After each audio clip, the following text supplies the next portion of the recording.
اور یوزلی پاکستان یہ کرتا ہے کہ جیسے $20 ارب کھڑا ہوا ہے، وہ اگلے سال لیٹ سے $2 ارب واپس جانا ہے، تو $2 ارب ہم واپس کریں گے اور اتنا ہی قرض نیا اٹھا لیں گے تاکہ جو ہماری بیرونی پیمنٹس ہیں، جس کو گراس ایکسٹرنل فائنینسنگ نیڈز ہیں، وہ میٹ ہوتی رہیں، کیونکہ ملٹی لیٹرلز کے تو $5-6 ارب واپس جا رہے ہیں، تو اتنے ہی ہم نے واپس لینے ہیں ADB سے۔ یہ I think over all area ہے۔ So energy, water, agriculture, manufacturing, digital, یہ اب ایک اس کا پرائیویٹ سیکٹر جو ہے جو میں نے آپ کے سامنے رکھا ہے۔ دیکھیے آبویسلی جس ملک میں ہمیں یاد رکھنا چاہیے کہ 1/3 وہ بچے 15-16 سال تک کی عمر کے جن کو اسکول میں ہونا چاہیے، 2.5 کروڑ اسکول سے باہر ہیں۔ پاکستان میں سٹنٹنگ 40 سے 44% ہے، ایریا کے ممالک میں 30 اور دنیا میں 20-22% ہے۔ پاکستان میں جو مڈل انکم پاورٹی ہے وہ 40% ہے اور بڑھ رہی ہے۔ اگر ہم سمجھیں گے نہیں کہ پروونسز کا کتنا بڑا رول ہے، یہ بات میں اس لیے آج سامنے رکھ رہا ہوں، کل میں نے ایک بڑا ڈیٹیل انٹرویو کیا ہے پروونسز پہ کہ ہم یہ سارا بوجھ ڈال دیتے ہیں کہ جیسے کوئی فیڈرل گورنمنٹ نے کرنا ہے۔ یہ ڈیوالوڈ سبجیکٹس ہیں جن میں میں بہتری چاہ رہا ہوں۔ اگر وہ ڈیوالوڈ ہیں، پاورٹی ڈیوالوڈ ہے، زکوٰۃ عشر، climate, food and agriculture, social sector including education and health, تو پھر آپ پروونسز سے بھی پوچھئے نا کہ ڈیوالو تو ہوئے تھے جب 7واں NFC ہوا تھا، تبھی ہم نے یہ پیسے دے دیے تھے نیچے کی سطح پر، اور 18ویں ترمیم کے مطابق تو ویسے بھی ڈیوالو ہو گئے ہیں۔ اب یہ ایک اور بات بڑی امپورٹنٹ ہے جو کوئی سمجھتا ہی نہیں ہے، جو ADPs ہیں ان کا کیا مطلب ہے؟ اینوئل ڈیولپمنٹ بجٹس، یعنی کہ جو ڈیولپمنٹ بجٹ پروونسز خرچ کر رہی ہیں، they are far far ahead of جو ہم وفاق میں 1000 ارب خرچ کر رہے ہیں۔ اور اس بار جو سچویشن ہے اس میں تو انہوں نے یہ والی بات بھی، انہوں نے یہ کنسرن بھی اپنا رکھا نا کہ بلوچستان میں اور KP کے جو اس وقت سیکیورٹی کے حالات ہیں وہاں پر آپریٹ کرنا بھی ایک بہت بڑا چیلنج ہوگا، وہاں پہ یہ رقم خرچ کرنا۔ احتشام صاحب کو بھی شامل گفتگو کرتے ہیں۔ احتشام صاحب، بالکل ٹھیک بات ہے، یہ قرض ہے، یہ کوئی مالی امداد نہیں ہے، اور ہر سال ورلڈ بینک ہمیں $1.5 سے $2 ارب قرض ادا کرتا ہے، لیکن ہم اس رقم سے زیادہ ان کو لوٹاتے بھی ہیں، واپس بھی کر چکے ہیں۔ انفارچونیٹلی جو رقم دی جاتی ہے جس پرپز کے لیے، وہ ہم اس طرح سے سکسیسفلی اچیو نہیں کر پاتے، لیکن اس بار کیا ہم ورلڈ بینک کے جو تجاویز ہیں اس کے مطابق معاشی اصلاحات کر پائیں گے؟ جو ابھی ہماری سچویشن ہے، جس عزم کا اظہار ہماری اس وقت سیاسی اور عسکری قیادت کر رہی ہے؟ دیکھیں، یہی اہم سوال ہے جو کئی برسوں سے میں، آپ اور خاقان نجیب صاحب کر رہے ہیں، انہوں نے تو بڑے کام بھی کیے ہیں اس حوالے سے۔ دیکھیں، سوال تو یہ ہے کہ اس لحاظ سے تو آمنہ اس کی بہت اہمیت ہے کہ یہ partnership framework program, Pakistan پہلا ملک ہے 189 ممالک میں دنیا کے جن کو اپروو کیا گیا ایگزیکٹو بورڈ ان کا جو ہے ورلڈ بینک کا۔ یہ کوئی معمولی بات نہیں ہے۔ جو لوگ کہتے ہیں کہ نہیں جی انٹرسٹ ختم ہو گیا ورلڈ بینک کا، IMF کا، انٹرنیشنل اداروں کا، وہ بڑا واضح طور پہ بتا رہا ہے کہ ورلڈ بینک جس طرح چیزوں کو لیڈ کرتا ہے، ایسی بات نہیں ہے۔ دیکھیں، $48 بلین اب تک ان کے پلیجز ہیں، ڈسپرسمنٹ زیادہ ہے، $17 بلین کی ابھی پائپ لائن میں ان کی انویسٹمنٹ جو ہے نا وہ ابھی چل رہی ہے۔ اور یہ بھی بالکل خاقان صاحب صحیح کہہ رہے ہیں کہ بڑا کم ان کا مارک اپ ہوتا ہے، انٹرسٹ ریٹ کم ہوتا ہے، لمبے عرصے کے لیے ہوتا ہے، کئی چیزیں الٹیمیٹلی پھر وہ گرانٹس میں تبدیل کر دیتے ہیں۔ کئی دفعہ ایسا ہوتا ہے کہ وہ کہتے ہیں چلیں آپ نئی چیز کو آگے پیسہ خرچ کر لیں، ہم آپ کو بعد میں ری ایمبرس کر دیں گے، وہ بھی کر رہے ہوتے ہیں۔ لیکن ہم نا اتنی چیزیں آپ نے بھی گنوائی ہیں، ڈاکٹر صاحب نے بھی گنوائی ہیں، میرے خیال میں 2 چیزیں بڑی سب سے اہم لگتی ہیں جو ڈویبل ہیں۔ پہلی تو بات ہے جو ایک جس طرح کا پالیسی اور انسٹیٹیوشنل فریم ورک کو کہتے ہیں بننا چاہیے آپ کی سوشل اکنامک سیکٹر کو بہتر کرنے کے لیے، وہ بنا ہی نہیں ابھی تک۔ وہ کیوں نہیں بنا ہے تو اس میں کیا فلاز ہیں، کیا پریشانیاں ہیں، کیا مسائل ہیں، اس کو حل نہیں کر پاتے۔ میری نظر میں ہم نا 2 سب سے اہم چیزیں ہیں۔ ایک تو جس طرح وہ کہہ رہے ہیں کہ پرائیویٹ انویسٹمنٹ کو ہم نے پروموٹ کرانا ہے۔ دیکھیں، اب تک ایک مدت ہوگی ہے پاکستان میں پرائیویٹ انویسٹمنٹ جس طرح پروموٹ ہونی چاہیے، ٹھیک ہے استحکام کی بات ہوتی ہے، غیر یقینی کی صورتحال ہے، پھر سیکیورٹی کے معاملات ہیں، اس کے باوجود کہا جاتا ہے کہ جن کے پاس پیسہ ہے وہ دنیا کے ہر اس ملک میں چلے جائیں گے۔ جنگ زدہ ملکوں میں بھی پرائیویٹ سیکٹر چلا جاتا ہے جہاں انہیں پتہ چلے کہ جی ریٹ آف ریٹرن بہتر ہے، اپنی پیسے کو واپس آپ آسانی کے ساتھ لے کے جا سکتے ہیں، پالیسیز ان کی کنسسٹنٹ ہیں، کنٹینیوٹی ہے، تو لوگ وہاں جاتے ہیں۔ تو میرا خیال ہے اگر پرائیویٹ سیکٹر کو، ڈاکٹر صاحب آپ اس پہ ضرور بات کریں، اگر یہ پالیسی کی کنٹینیوٹی رہتی ہے عاملہ، یہ نہیں کہ ایک پالیسی بنتی ہے اگلے دن چینج ہو جاتی ہے. ایک دوسری اہم بات ہے میرا خیال ہے جو انہوں نے بات کی نا وہ ٹیکس ٹو GDP ریشو 15% کرنا. دیکھیں یہ جب تک آپ اپنی فسکل سپیس نہیں پیدا نہیں کریں گے، آپ سائز آف دی گورنمنٹ نہیں کم کریں گے تو بات کیسے بنے گی؟ دیکھیں گورنمنٹ آئی تھی کہ جی ہم نے سائز کم کرنا ہے، 20 سے 25% سائز اس بجٹ میں انہوں نے بڑھا دیا ہے. اب دیکھیں FBR کا اگلے دن آپ نے خبر پڑھی ہوگی 1 بلین روپے سے زیادہ کی وہ گاڑیاں جو ہے نا انہوں نے فیصلہ کیا خریدنے کا. بھئی بات تو یہی کہ ان نامساعد حالات میں رہتے ہوئے آپ یہ کام کریں. ابھی دیکھنے جس طریقے سے پنجاب اسمبلی نے اپنے MPs کی تنخواہیں بڑھائیں، آج خبر یہی ہے کہ جی ہمارے MNAs سارے PTI کے، پیپلز پارٹی کے، PMLN کے یہ اکٹھے ہو گئے اپنی تنخواہ بڑھانے کے لیے.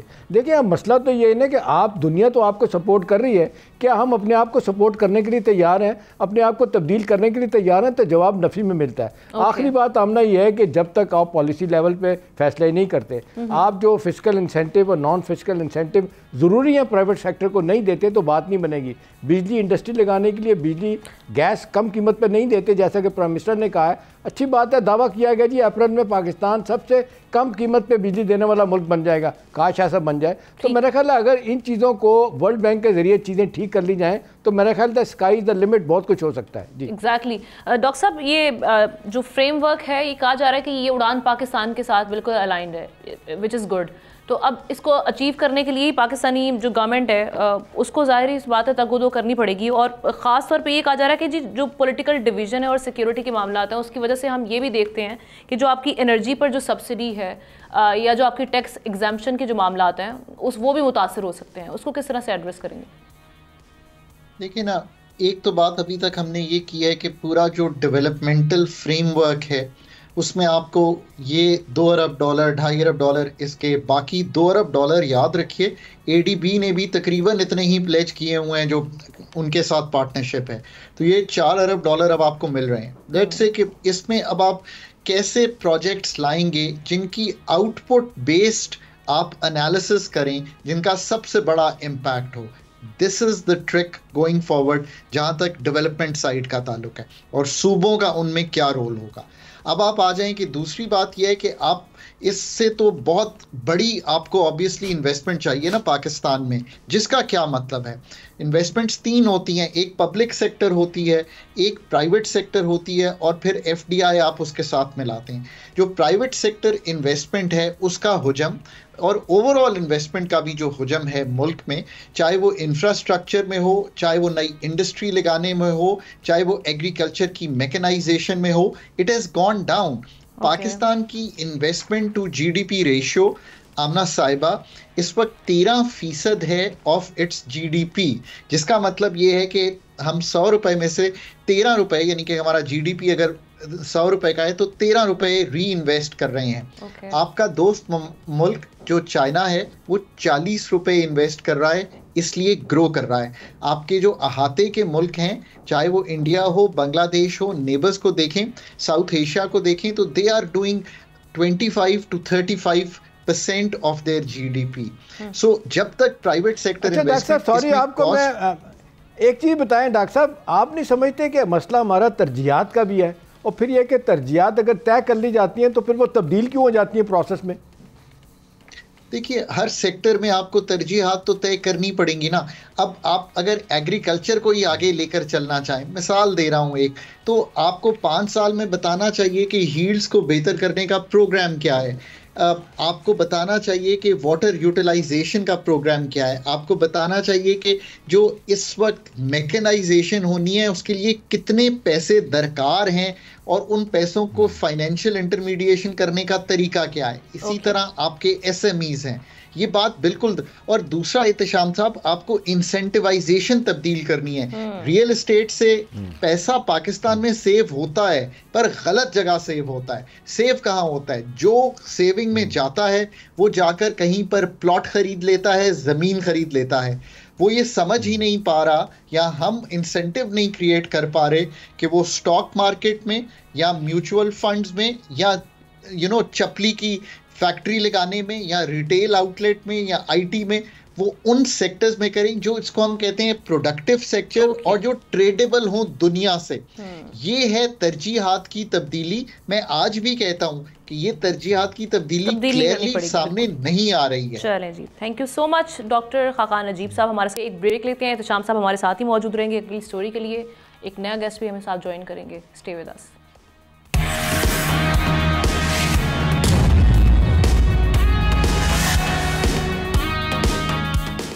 Welcome back. بھارتی آرمی چیف کا بیان مردے گھوڑے میں جان ڈالنے کی ناکام مشق ہے. پاکستان کو دہشت گردی کا مرکز قرار دینا حقائق کے منافی ہے. ISPR نے بھارتی آرمی چیف کے بھرپور مؤثر منہ توڑ جواب دے کر بھارتی بیانیے کو مسترد کر دیا ان کے بیان پر. بھارتی پروپیگنڈے کو کشمیر میں جاری مظالم سے توجہ ہٹانے کی کوشش قرار دے دی ہے. ترجمان پاک فوج نے کہا کہ مقبوضہ کشمیر میں بھارتی فوج کے اقدامات انسانی حقوق کی کھلی خلاف ورزی ہیں جو کشمیری عوام کے حق خود ارادیت کو دبانے کی ناکام کوشش ہیں. بھارت میں اقلیتوں پر ظلم اور نفرت انگیز بیانیے عالمی برادری سمیت سب پر عیاں ہیں. بھارت میں مسلمانوں کے خلاف نسل کشی کے منصوبے عالمی برادری کے سامنے بے نقاب ہو چکے ہیں. جب بھی پاکستان اپنی اکانومی کو لے کر گرو کرنے لگتا ہے، فلرش کرنے لگتا ہے، تو بھارت کی طرف سے ایسے جھوٹے پروپیگنڈے شروع کیے جاتے ہیں. وہ چاہے چیمپئنز ٹرافی میں رکاوٹیں ہوں، جس کے لیے بھارت نے ہر حربہ آزما لیا کہ پاکستان سے یہ میزبانی چھن جائے، پر ایسا نہیں ہوا. تو اب یہ دہشت گردی کا نیا شوشہ چھوڑ دیا گیا ہے. حالانکہ اب تو دنیا جانتی ہے کہ پاکستان میں ہونے والی تخریب کاری اور دہشت گردی کے واقعات میں بھارت ملوث ہوتا ہے. اگلے مہینے ناظرین پاک بحریہ کی جانب سے امن مشق کا بھی انعقاد کیا جا رہا ہے، جس میں دنیا بھر کی جو نیویز ہیں وہ شرکت کریں گی. پاکستان کا یہ امن ہم دیکھ رہے ہیں کہ بھارت کی آنکھوں میں کھٹکتا ہے. اس پر بات کرنے کے لیے احتشام الحق صاحب کے ساتھ ساتھ ہمیں جوائن کیا ہے ڈاکٹر جمیل احمد خان صاحب نے، فارمر ایمبیسیڈر ہیں. تھینک یو سو مچ سر. آپ کو بھی ویلکم کہیں گے شو میں. سب سے پہلے احتشام صاحب آپ سے آغاز کرتے ہیں. یہ جو ہم دیکھ رہے ہیں کہ بھارت کی جانب سے ایسے الزامات، کیا یہ مسئلہ ایک کشمیر سے توجہ ہٹانے کی کوشش ہے؟ کیونکہ ہمارے سامنے ریالٹیز تو ہیں، گراؤنڈ ریالٹی پوری دنیا کے سامنے ہے کہ آپ 50 لاکھ ہندوؤں کو ڈومیسائل دے کر انڈین آکوپائڈ کشمیر میں بسانے کی کوشش کر رہے ہیں، اور ساتھ ہی ساتھ ہم یہ دیکھ رہے ہیں کہ وہاں پر یہ کہا جا رہا ہے کہ تقریباً 5 لاکھ پنڈت ہیں جن کو اسرائیل طرز کی جو کالونیز ہیں وہاں پر آباد کرنے کے لیے وہاں پر کوشش کی جائے گی. تو یہ تو لوکلز میں بھی نفرت پھیلے گی، ان کا ریاکشن ہے. تو یہ پاکستان پر ملبہ کیوں ڈالا جا رہا ہے؟ دیکھیں آمنہ، جس طریقے سے فارن آفس نے اور ISPR نے اس کو ریجیکٹ کیا ہے، اور جس طریقے سے اس کو کہا ہے کہ پولیٹیکلی موٹیویٹڈ بیان ہے دونوں کے، ان کے وزیر داخلہ کے اور اس کے وزیر دفاع کے، اور ساتھ ساتھ اپنے ان کے آرمی چیف کے، اس کو بڑا واضح طور پہ کنڈیم بھی کیا گیا اور بتایا گیا کہ یہ کیوں کہا گیا. دیکھیں ابھی آپ آمنہ ذکر کر رہی تھی ریلیونٹ ہونا سیاست میں یا سفارتکاری میں، اور پھر اس کی ٹائمنگ کو دیکھنا یہ بڑا امپورٹنٹ ہوتا ہے. اس سٹیج پہ یہ بیان دینے کے دو ہی مطلب ہیں. ایک تو آپ نے اشارہ کیا، دیکھیں نا، ہمیں تو آئسولیٹ کرنے کے چکر میں انہوں نے کیا کیا پاپڑ بیلے، لیکن آج ان کے لیے مسئلہ یہ ہو رہا ہے کہ ان کو سفارتی سطح پہ ناکامی کے بعد اپنی پالیسی کو ری الائن کرنے کی کوشش کر رہے ہیں. ایک طرف آپ دیکھ لیں طالبان، افغان طالبان کے ساتھ پچھلے ہفتے پہنچ گئے تھے ان کے سیکرٹری خارجہ کہ جی ٹھیک ہے پاکستان کے ساتھ تعلقات ٹھیک نہیں ہیں تو ہم ان کے ساتھ مل لیں. اصل مسئلہ ہوا کہ بنگلہ دیش کے ساتھ تعلقات جب خراب ہوئے نا، ابھی دیکھیں ایک تو ذکر کیا، دوسرا پاکستانی فوج جو ہے نا اب بنگلہ دیش کے فوجیوں کو ٹرین کرے گی، یہ ہضم نہیں ہو رہا. اور دوسرا آمنہ جو لا اینڈ آرڈر کی سچویشن ان کے اپنی 5 ریاستوں میں پیدا ہوگی نا، بارڈرنگ بنگلہ دیش، اس میں دیکھ لیں آسام ہے، اس کے بعد مغربی بنگال ہے، پھر میزورام ہے، تریپورہ ہے اور میگھالیہ ہے. انہیں اب سمجھ نہیں آ رہی کہ کیا کیا جائے. دوسرا آپ دیکھ لیں کہ جس طریقے سے پاکستان، آپ نے واشنگٹن پوسٹ کی سٹوری چند دن پہلے دیکھی ہوگی جس میں انہوں نے بتایا کہ کس طریقے سے 4 پاکستانیوں کو را نے پاکستان کے اندر آ کے مارا. پھر جس طریقے سے آپ نے دیکھا ایک جوائنٹ رپورٹ تھی برطانیہ کی، جی ہاں، برطانیہ کی، کینیڈا کی اور امریکہ کی، کہ کس طریقے سے ان کے شہریوں کو مارنے کے لیے را ان میں انوالو ہے. تو میرا خیال ایک طرف انٹرنیشنل لیول پہ جو ان کو امبیرسمنٹ ہے اس کو بچانا، اور دوسرا پاکستان کے حوالے سے تو ان کو ہر وقت یہی تکلیف رہتی ہے کہ پاکستان اپنے پاؤں پہ کھڑا کیوں ہو رہا ہے، ہو نہ جائے. اب سوال یہ ہے کہ جس طریقے سے آپ دیکھ لیں انٹرنیشنل ہمارے فائنینشیل انسٹیٹیوشن ہو، ویسٹ ہو، یورپین یونین ہو، ایون امریکہ بھی، وہ بھی یہی کہتے ہیں کہ جی پاکستان کے ساتھ ہماری لانگ ٹرم پارٹنرشپ ہے. بھلے وہ کہیں جی ہم آپ اس طرح کے الائز نہیں رہے، لیکن پاکستان ایک اس ریجن کا جغرافیکلی ادروائز ایک امپورٹنٹ ملک ہے، اس کو اگنور نہیں کیا جا سکتا. تو اس طرح کے بیان دینے کا صرف مقصد اپنی فرسٹریشن کو دور کرنا، اپنے لوگوں کو کام آؤٹ کرنا. جمیل صاحب کی جانب چلتے ہیں. جمیل صاحب، یہ پاکستان تک محدود نہیں ہے، یہ ثبوت کے ساتھ امریکہ، کینیڈا ماضی قریب میں بات کر چکے ہیں، بنگلہ دیش، سری لنکا،